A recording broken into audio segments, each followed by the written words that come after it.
There's earned wisdom and there's learned wisdom. I don't know about you, but I would rather learn from wisdom.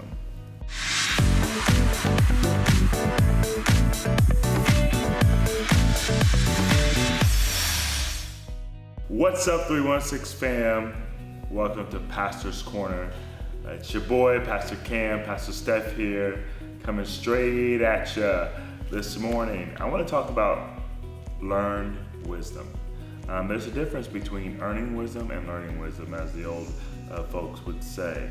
Earning wisdom is one thing that we all have to do, but whenever you can learn wisdom, it is an opportunity to take from someone else and to learn from their lessons, or learn from their trials, or learn from their successes, and be able to take that wisdom and to deposit into your soul and grow from it. Earned wisdom is something that trials and tribulations and different things that we have to go through in our lives to gain those key nuggets, and that's important too.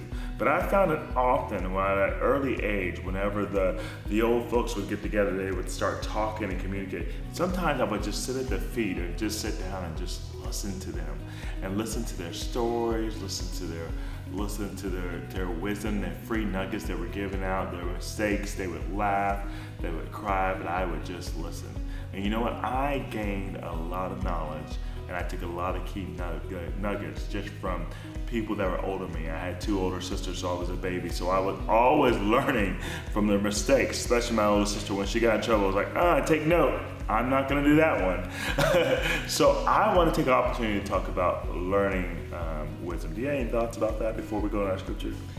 Yeah, the whole idea of learning hard lessons, comes to mind. We all want to learn lessons the easy way instead of the hard way. And I think that's good. I think the Lord actually wants us to learn things the easy way too, rather than the hard way. Although I do think it's useful sometimes to learn things the hard way. If we do have to learn something the hard way, we tend to not forget. We tend to not forget that lesson. When we do learn things the easy way, I think, we might just see something happening. It is something that we could learn from, but when it's not deep and it's not experiential, we are people who tend to forget. And so I do think that might be the why, where we do have to learn things the hard way at times. However, I think it does speak to a mature and wise person who will take the easy lesson, maybe learning from somebody else's mistake, witnessing and being deeply observant of the environment that you're around, and taking notes and not having to make those same mistakes.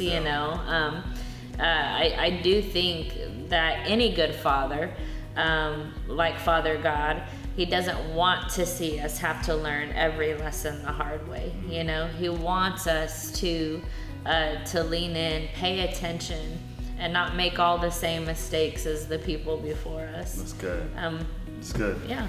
In the book of Proverbs, it talks about wisdom is crying out from the streets. She's crying out for you to listen to her, so you don't have to go through those hard lessons, or make those lefts or wrong turns that ends us and takes us to places that we never should be. Wisdom is crying out.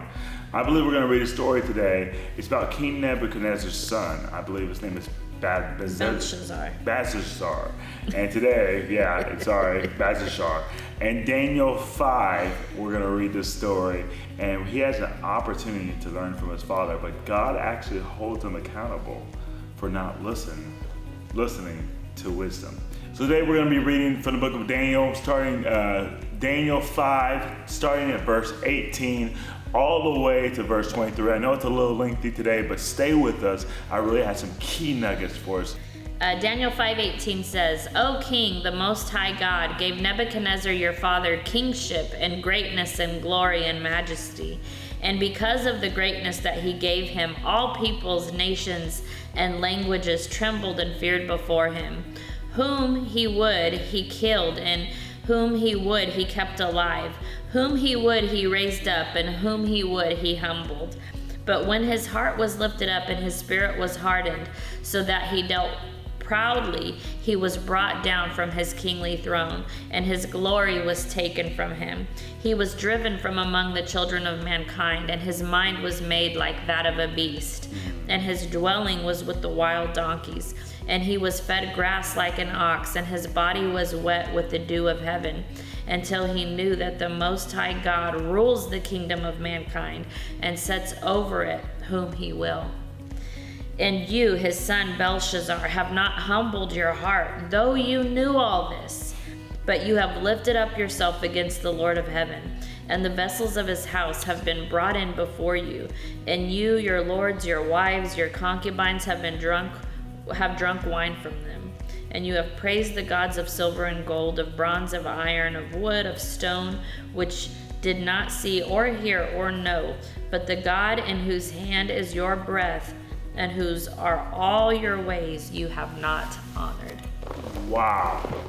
So I don't know about you, I just love this story. There's so many nuggets. I mean, I feel like we should preach a whole sermon on this. I mean, we could camp out here all day. But there's so many nuggets. So just to repeat, we have King Nebuchadnezzar, who you know the story. For 7 years, God made him into a beast of the field, and he ate the grass, and he was humbled. I mean, this is a king who had everything. And in 7 years, he was out of his mind. People put him crazy. He had to be put off by himself. I mean, his nails grew so long. He was a beast, and he was humbled for 7 years. After the 7 years, he came to himself and said, God, the creator, Daniel's God, creator of heaven and earth, is the one true God. Everyone will serve him. And he humbled himself before God and said, God, this is the God who does what he wills. Now, he had a son who watched his father go through all that, who went through all those trials, and for 7 years was a beast of the field. And then he saw him humble himself and confess that Yahweh was the one true God. And then he was restored back to King Nebuchadnezzar was restored back to his kingdom better than it ever was before. And his son watches all that. His father, King Nebuchadnezzar, passes away. His son, Belshazzar, takes over the kingdom, and he begins to rule however he wants to rule, paying no mind to the great God, Yahweh. And he begins to rule with arrogance and pride, and he overpasses the lessons his father teaches him, and God holds him accountable. What do you think about this story? What are your thoughts about this? Beautiful. I think it's a classic picture of what we're talking about today. Belshazzar had the perfect setup to learn the lessons the easy way, right? And think about any child that grows up in a dysfunctional house. Many of those children are observing the environment around them, and although they may not know how to live right, they're taking notes, and they know how they don't want to live. They know that much. But Belshazzar, that's one of the reasons here why this was so dishonoring and so even shocking and devastating to the Lord. Like, not only did he see what wasn't right, but he witnessed firsthand what Nebuchadnezzar, his father, had to go through. I mean, given the mind of a wild beast whose body even, was distorted and had to take on some sort of alternate form. Like, this is a front row seat to not just what you don't do, but also the power and the consequences that came with it, from God above. And so, having not learned anything, that's a deep and scary place to be. That's right.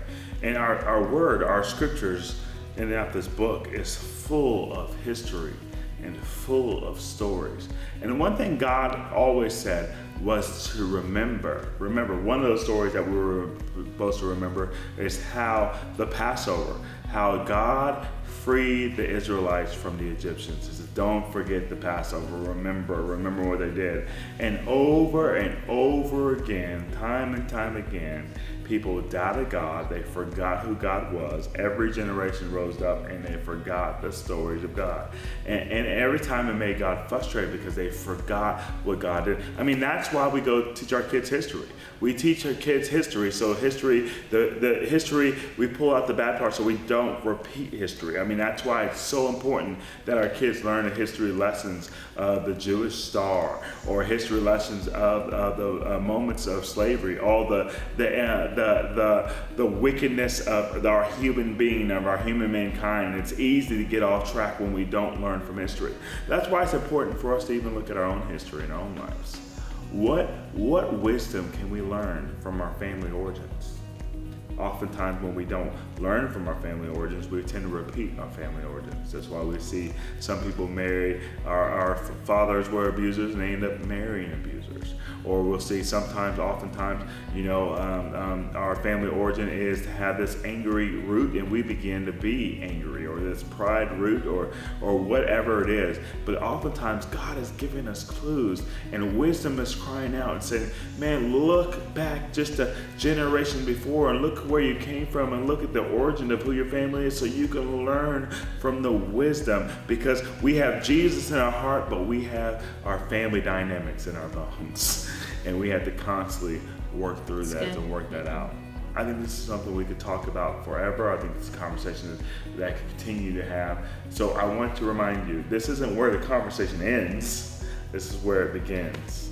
And I hope you continue to have this conversation throughout the rest of your week. Well, that's it for this time for Pastor's Corner. We'll see you next time. May you be blessed. May your family origin be blessed. And may you learn and glean from wisdom crying out in the streets.